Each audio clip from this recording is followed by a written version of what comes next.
Hey guys, this is Comic Uno, and today I'm doing a review for the Mighty Morphin Power Rangers issue 3. And before I start talking about this issue, just want to give you guys a couple updates. Of course, I have Comic Uno episode 146, and that's show where I review all the comics I read this week in one show. And if you want to go check out the exclusive comics, that is in the description below.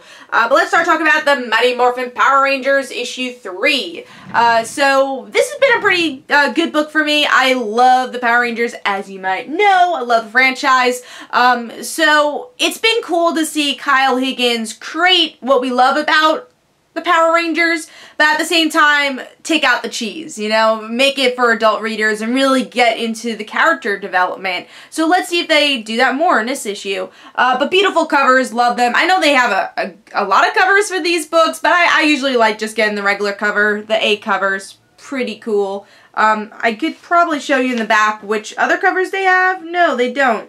Usually they do have the covers. But also remember, this month, it's not next week, but it's probably the week after, we are getting the Power Ranger Pink issue, which is actually, I didn't know this until I read the blurb. It's actually a story of after Kimberly is a Power Ranger, so when she's going for the Olympics. I'm really excited about that story. As you know, big Kimberly fan.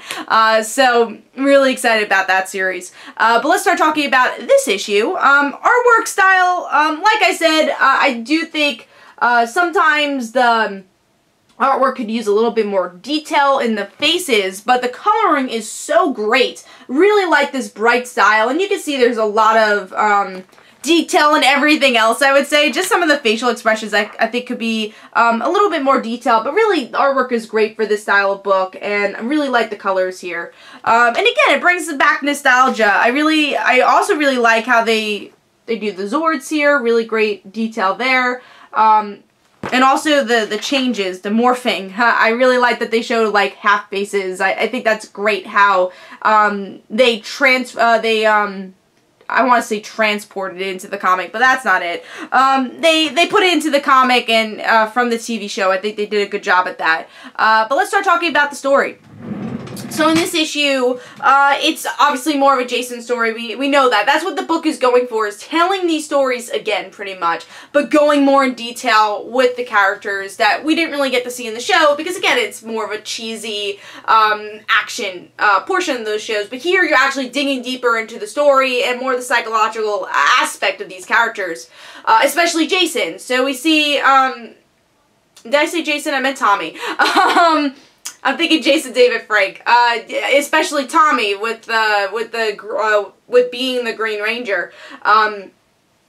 So we get to see him getting more of these psychic blasts, fainting a lot in this issue. And our Rangers are trying to figure out, like, why is this happening? Why are you feeling like this, Tommy? What are you not telling us? And half the team's like, hey, I don't trust this Tommy guy. But Kimberly's like, well, because she likes him, but also because she's that type of character, she's like, no, we should really, you know, try trusting him, and he's going through something. Let's try helping him with that. That's what our team's about.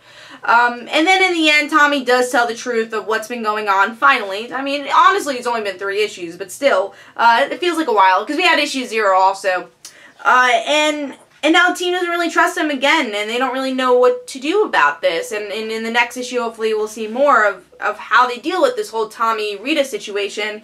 But big cliffhanger is that Rita does have control of Tommy Zord, so that is going to be interesting to see how they play that out.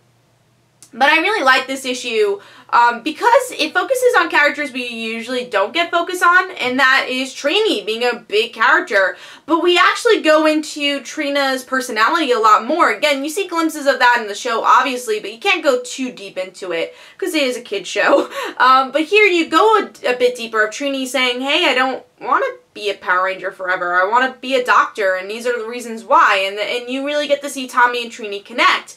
And then, of course, you had the whole Power Ranger fight, which was fun. And of course, you're going deeper into Tommy's story with the whole Green Ranger stuff and more of the psychological aspect of that. And I like how the team is torn up. They're not, like, perfect, and in the show they never make it perfect either. But here it's them having to have a discussion about what do we do about Tommy, and you really see their personalities show with that, like with Kimberly and Jason and especially Zach.